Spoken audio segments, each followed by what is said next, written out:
Hello everyone, it's a pleasure to meet you all today. This is the part 2 of chapter number 10, Fundamentals of Management. जैसे कि हमने देखा कि management में एक जो हाउसवाइफ होती है या एक मदर होती है, उसे भी अपने घर के सारे काम में इनपुट और आउटपुट दोनों की ज़रूरत होती है। एक दुकानदार होता है, उसमें भी उसके काम में इनपुट और आउटपुट की ज़रूरत होती है। और एक एग्जांपल किसी स्कूल का भी लेते हैं तो उसमें भी इनपुट और आउटपुट की ज़रूरत होती है। इनपुट मतलब कोई भी चीज़, कोई भी मशीन, कोई भी इंसान, कोई भी लेबर, कोई भी वर्कर या वो खुद इंसान और उसके साथ लगने वाली जो भी चीज़ें होंगी उसे इनपुट कहा जाता है।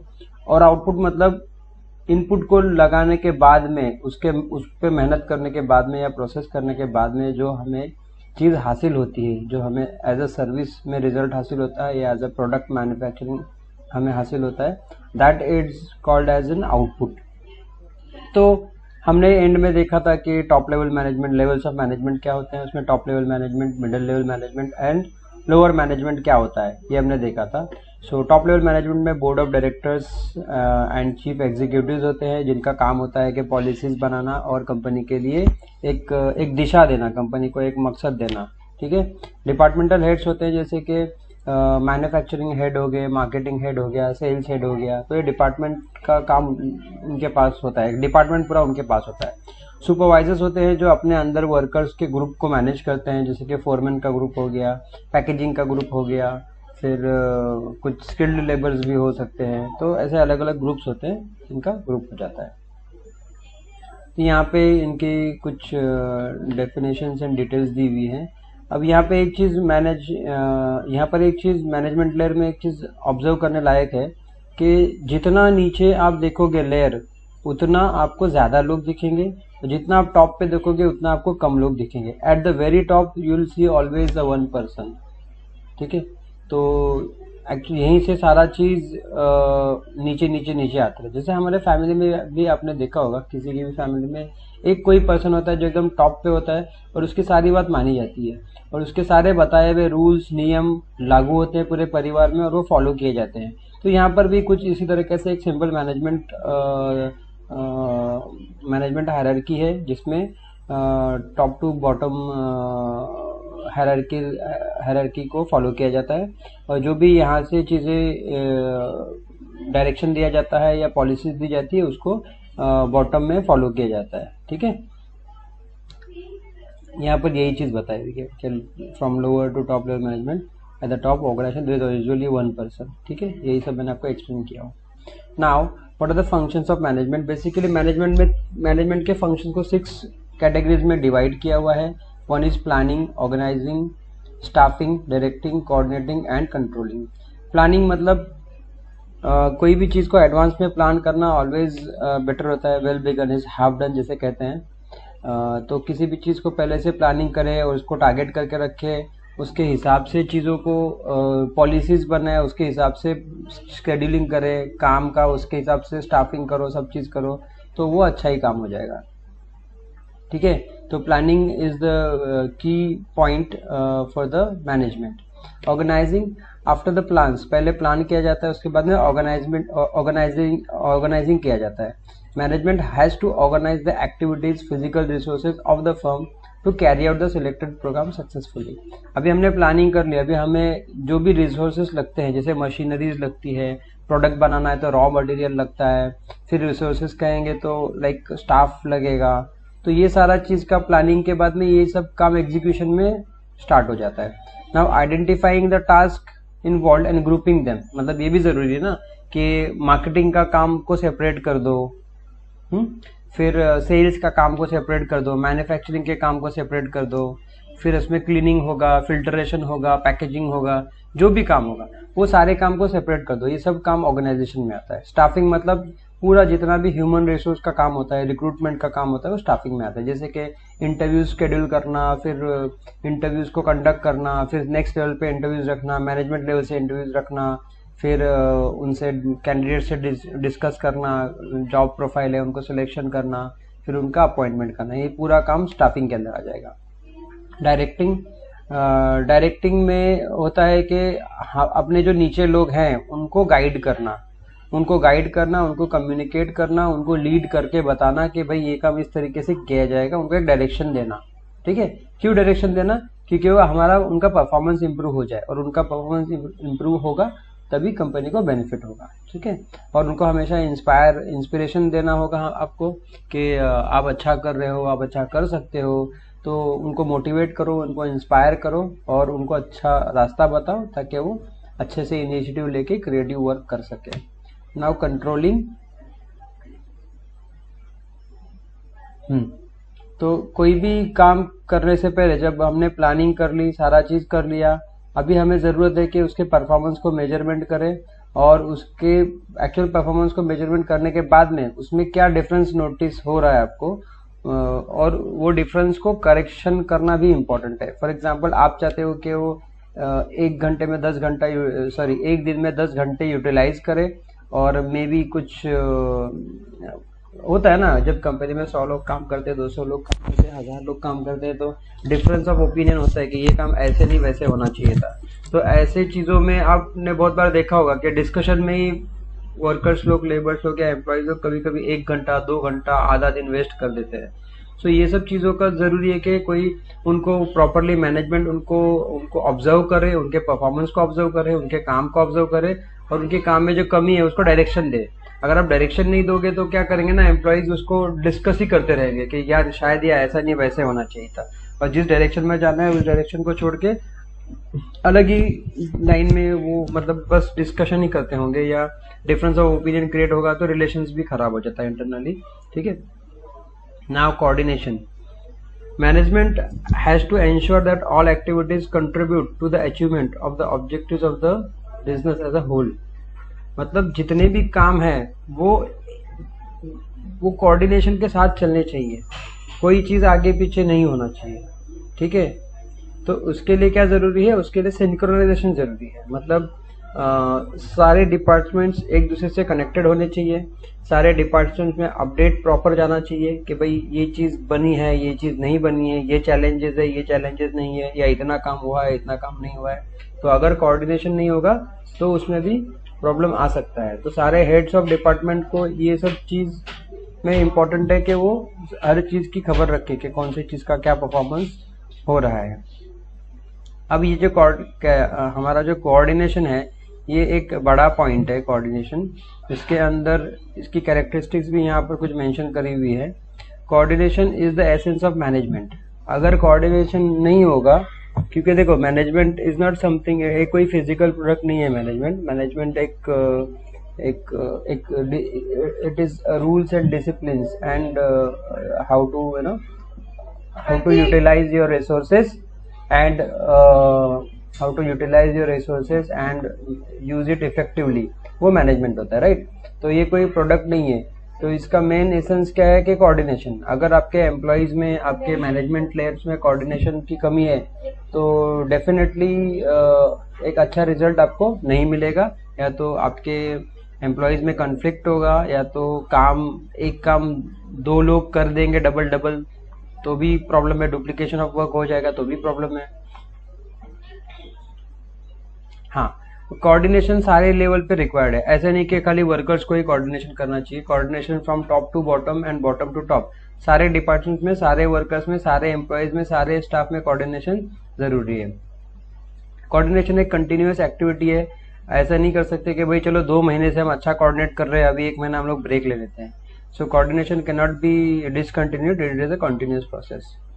हमने कल ये भी देखा था कि management is a continuous process. So अगर मैनेजमेंट कंटिन्यूअस प्रोसेस है तो कोऑर्डिनेशन भी कंटिन्यूअस प्रोसेस ही होगा, because coordination comes under the management.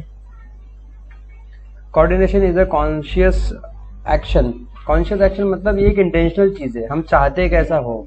ये कोई ऐसी चीज नहीं है कि हम सोचेंगे कि चलो मैनेजमेंट हो गया तो हो गया, नहीं हो गया तो कोई बात नहीं, it is an intentional process.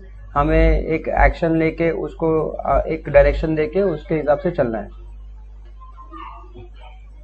Coordination का मकसद क्या है? कोऑर्डिनेशन का मकसद ये है कि we want to achieve some goal. हमें कुछ कॉमनली सब साथ में मिलके हमें कुछ गोल अचीव करना है, हमें कुछ हासिल करना है। अब इम्पोर्टेंस क्या है कोऑर्डिनेशन का? हाँ, देखो अगर प्रॉपर कोऑर्डिनेशन नहीं होगा ना, तो जैसे कि ऊपर के सारे पॉइंट्स यही चीज़ बता रहे हैं कि अगर कोऑर्डिनेशन नहीं होगा तो कोई चीज़ हम लोग अचीव नहीं कर सकते। तो कोऑर्डिनेशन का क्या इंपॉर्टेंस है? Coordination helps in maintaining harmony among the workers. अगर सब लोग एक साथ मिलकर काम करेंगे तो खुशहाली होती है, ठीक है। Coordination prevents overlapping of work and conflict among the workers. अगर कोऑर्डिनेशन प्रॉपरली हो रहा है तो सब लोग खुश रहेंगे। कोऑर्डिनेशन प्रॉपरली हो रहा है तो सबका काम एक साथ चलेगा, तो टाइम बचेगा और वर्कर्स में कन्फ्लिक्ट नहीं होगा, डिफरेंस ऑफ ओपिनियन नहीं होगा, या फिर झगड़ा वगैरह नहीं होगा। बड़ी बड़ी कंपनियों में क्या होता है ना, अलग अलग लोकेशन पे यूनिट्स होते हैं या अलग अलग ऑफिसेस होते हैं, दूर दूर ऑफिसेस होते हैं। तो इन दैट सिनेरियोज अगर कोऑर्डिनेशन नहीं होगा तो एक दूसरे को पता ही नहीं चलेगा। पता चला कि हमको डिफरेंट डिफरेंट प्रोडक्ट्स बनाने थे 1 लाख सैंपल्स, तो एक यूनिट में 1 लाख सैंपल बना दिया, दूसरे यूनिट में भी 1 लाख सैंपल बना दिया, तो 2 लाख बन गए जबकि जरूरत 1 लाख की थी। तो कोऑर्डिनेशन जरूरी है कि भाई हाँ भाई हम 50 बना रहे हैं, आप 50 बनाओ। हम 50 इसके लिए बना रहे हैं क्योंकि हमें जो 50 डिलीवर करना है वो हमारे लोकेशन से नज़दीक है, और दूसरे 50 जो डिलीवर करने हैं वो आपके लोकेशन से नज़दीक है। तो एक छोटा सा एग्जाम्पल हो गया कोऑर्डिनेशन का। ऐसी बहुत सारी चीज़ें होती है जिससे अगर कोऑर्डिनेशन नहीं होगा तो नुकसान भी हो सकता है, ठीक है।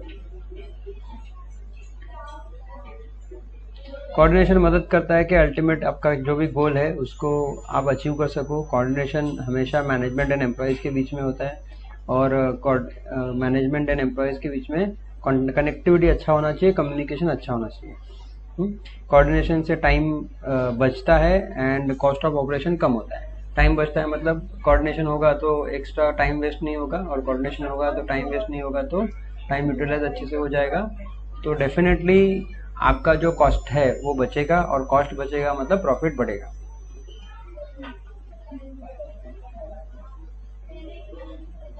It increases efficiency and moral of the employees. Efficiency मतलब क्या? किसी भी शख्स की काम करने की क्षमता, वो क्या करता है, काम करने की जो कैपेसिटी है वो बढ़ाता है। And it also gives the moral of the employees, मतलब मोरल मतलब सही या गलत की पहचान करवाने में हेल्प करता है।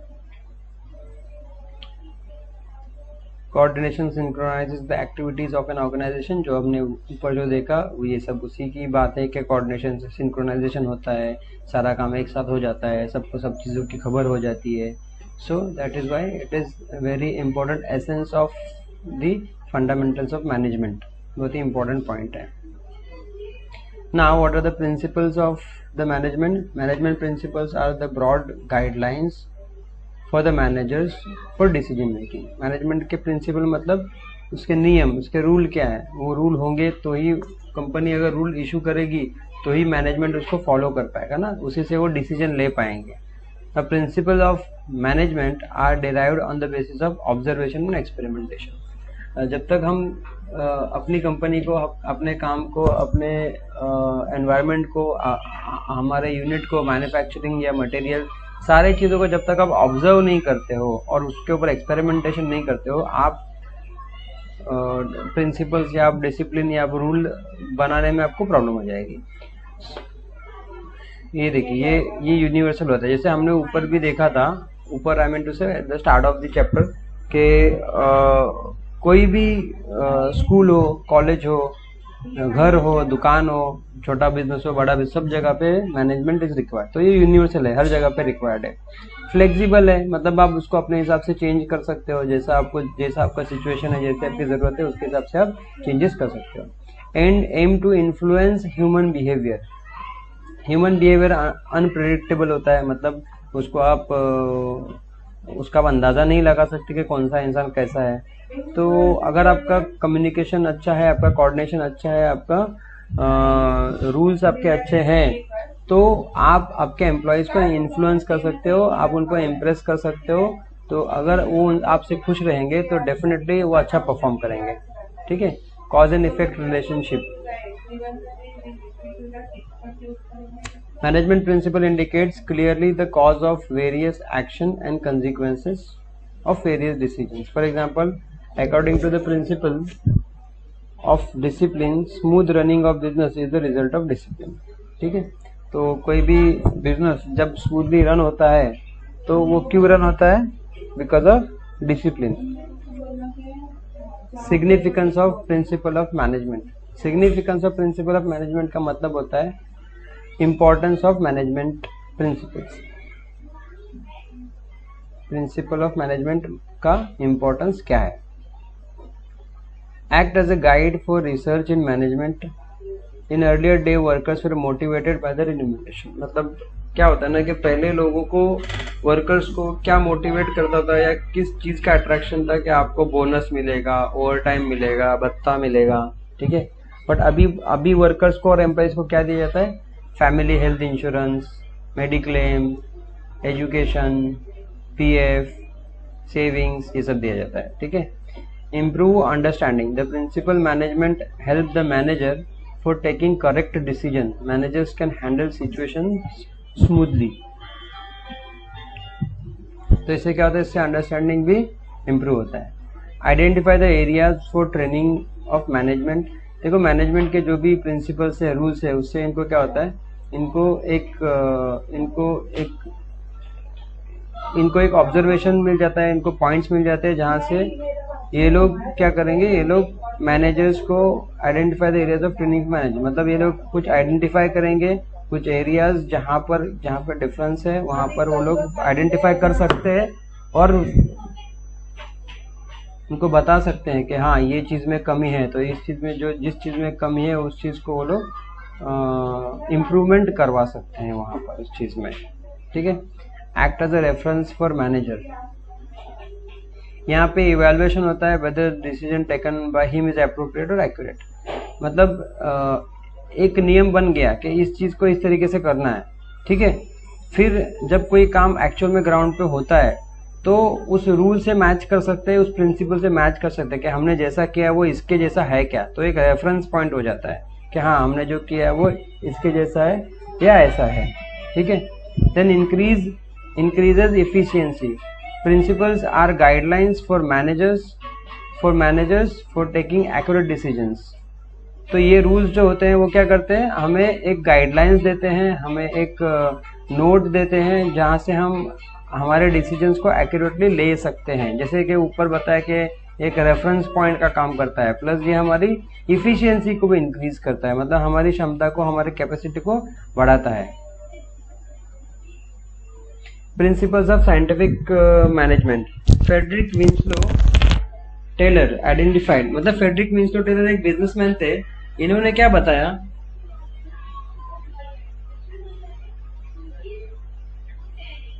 फ्रेडरिक विंस्लो टेलर ने क्या किया ना, इन्होंने ऑब्जर्व किया कि उनकी कंपनी में लोग कैसे काम कर रहे हैं, उसमें क्या क्या इम्प्रूवमेंट होना चाहिए, राइट। तो उसके हिसाब से उन्होंने जो भी मैनेजमेंट के रूल्स बनाए उसको प्रिंसिपल ऑफ साइंटिफिक मैनेजमेंट कहा जाता है। तो उन्होंने क्या ऑब्जर्व किया और क्या रूल्स बनाए, इसका यहाँ पे स्टडीज है, ठीक है।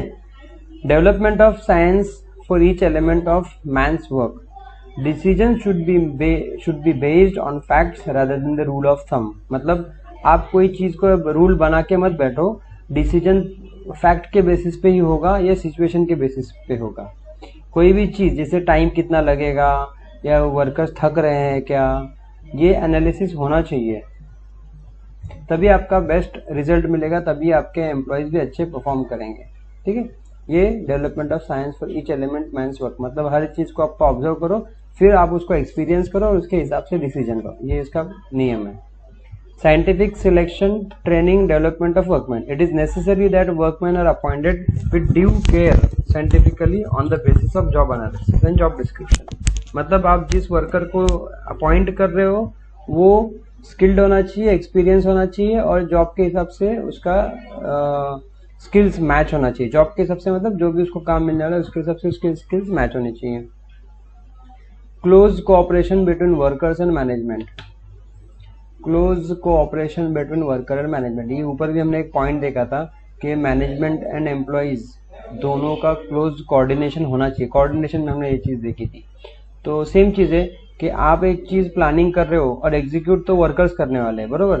तो आपका प्लानिंग और आपका वर्कर दोनों अगर सिंक्रोनाइजेशन में नहीं है, कोऑर्डिनेशन में नहीं है और दोनों के अंदर सिंक्रोनाइजेशन नहीं है तो डेफिनेटली काम में अच्छा इफिशियंसी नहीं आएगा, ठीक है। तो वो कोऑपरेशन जरूरी है। mental revolution. Worker and manager should have complete change of outlook with respect to the relation and work efforts. मतलब दोनों के बीच में अंडरस्टैंडिंग होना चाहिए, दोनों के बीच में म्यूचुअल रिस्पेक्ट होना चाहिए. Maximum prosperity. The aim of every management should be to secure maximum prosperity for the employers and employees. मतलब आपका मकसद होना चाहिए कि हम ज़्यादा से ज़्यादा कंपनी को का प्रॉफिट कमा कर दें या ज़्यादा से ज़्यादा कंपनी को इज्जत दें और उनकी चीज़ों को ऑप्टिमली यूज़ करें. एंड सारे जितने भी एम्प्लॉयज़ है सबको हर चीज़ का अपॉर्चुनिटी मिलना चाहिए आगे बढ़ने का, तो उसको कहते हैं maximum prosperity. Now division of responsibility. जो जिस चीज़ के लिए सूटेबल है उसको वो चीज़ उसको जिम्मेदारी उसको दे दो, क्योंकि वो बेस्ट बंदा है वो काम करने के लिए, तो इसको बोलते हैं division of responsibility. Now there are some other techniques of scientific management. Taylor is best known for the techniques of scientific management, particularly in the production department, that too at the shop level. जैसे कि मैंने बताया कि जो Taylor साहब थे उन्होंने वो बहुत मशहूर थे कि उनको प्रोडक्शन अच्छा समझता था, उनको वर्कर्स अच्छा समझ में आता था, उनको समझ में आता था. Okay, so following are the techniques of scientific management as given by Taylor. Work studies. Work study मतलब कि काम को आइडेंटिफाई करो कि काम के लिए कितना टाइम लग रहा है, चीज़ों को कहाँ कहाँ मोशन स्टडी करो कि कौन सी चीज़ कहाँ पर है, सही है नहीं है, या कहाँ पे मूव करना चाहिए. फैटिक मतलब कोई वर्कर्स थक रहे हैं क्या, या काम या थकान की वजह से टाइम तो वेस्ट नहीं हो रहा है, तो ये सारा चीज़ आता है वर्क स्टडीज़ में. तो ये यहाँ पे दिया हुआ है टाइम स्टडीज़ के आप टाइम को ऑब्जर्व करो, लोग प्रॉपरली काम कर रहे हैं, कितने टाइम में काम कर रहे हैं, उसको कैसे इम्प्रूव किया जा सकता है. Motion studies movement of man machine material, जो बताया मैंने कि सारा चीज़ अपनी जगह पर सही है या उसको कहीं मूव करना है तो कैसे मूव करना है और कब मूव करना है. फैटिक studies. This studies aimed at the amount of frequency and rest required. मतलब कितना फास्ट हमें काम करना चाहिए और कितना हमें लोगों को, मशीनों को, एम्प्लॉयज़ को आराम दिलवाना चाहिए.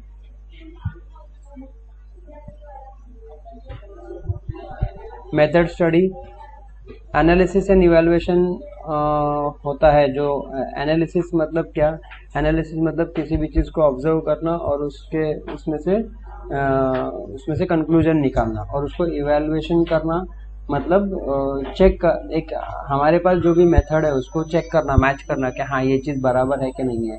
ठीक है, सो उससे क्या होगा, अपना जो भी लेबर कॉस्ट है, हमारे पास पैसा कितना है, मटेरियल कितना है, उसकी क्या कॉस्ट है, ये सारी चीज़ों को हम लोग कंट्रोल कर सकते हैं या इसके ऊपर सुधार कर सकते हैं ये चीज़ों पे. सो ये होता है method study. Standardisation. It refers to the method of selecting standard materials, machine, tools for use by workers.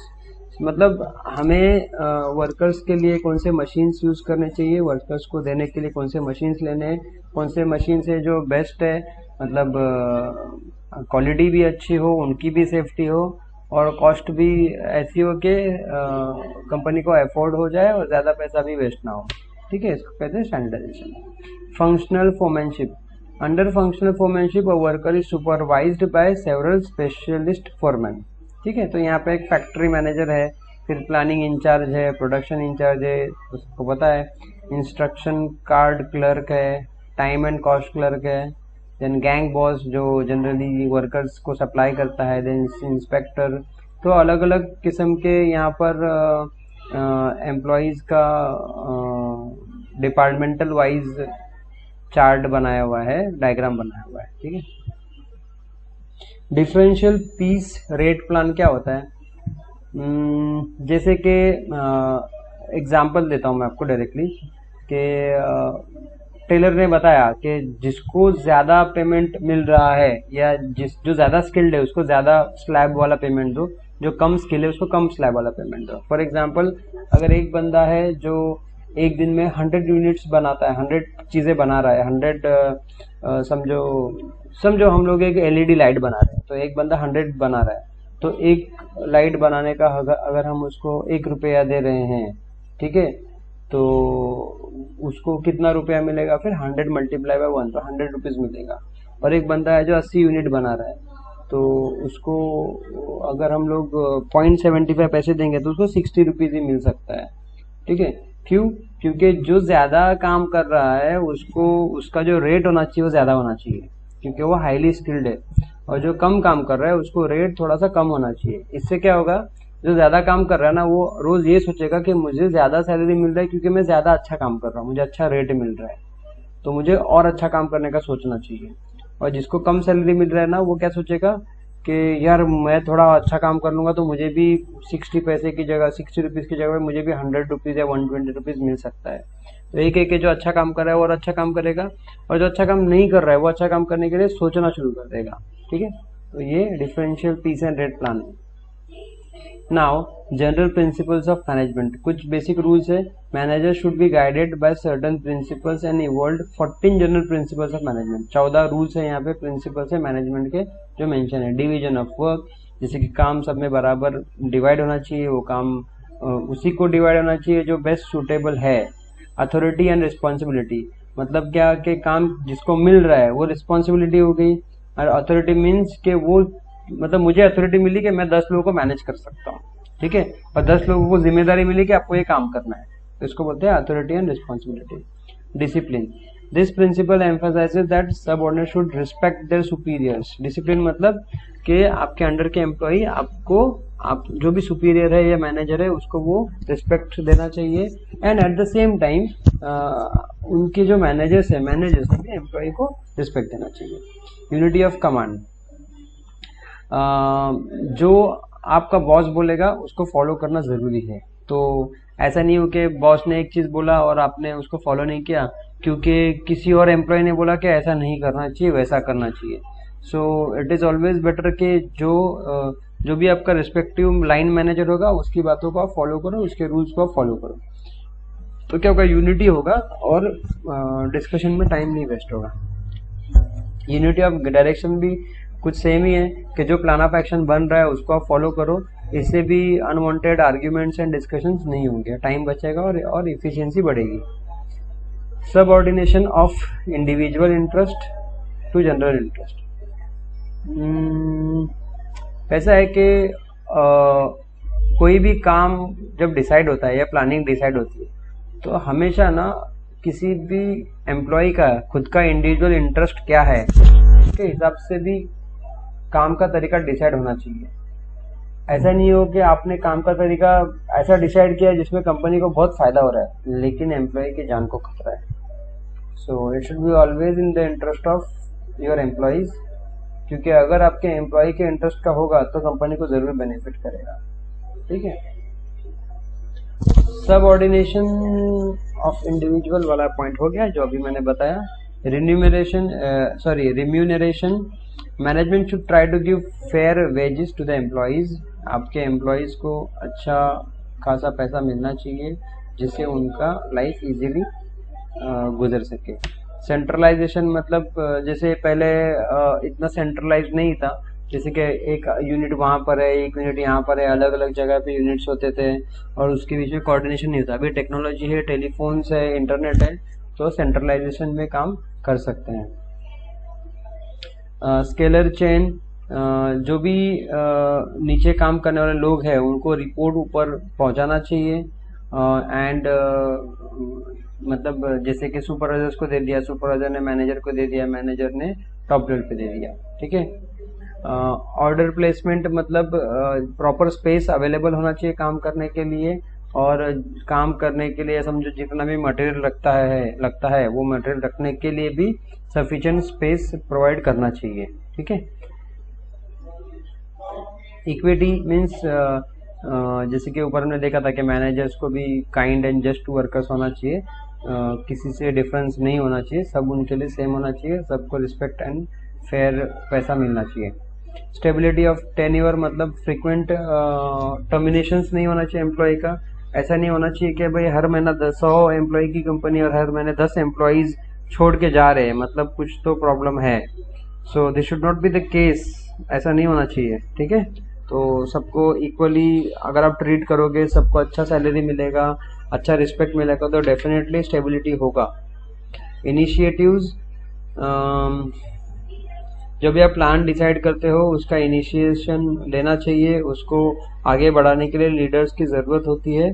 ठीक है, तो आप लोगों को मोटिवेट करो, एम्प्लॉयज़ को मोटिवेट करो, सुपरवाइजर्स को मोटिवेट करो।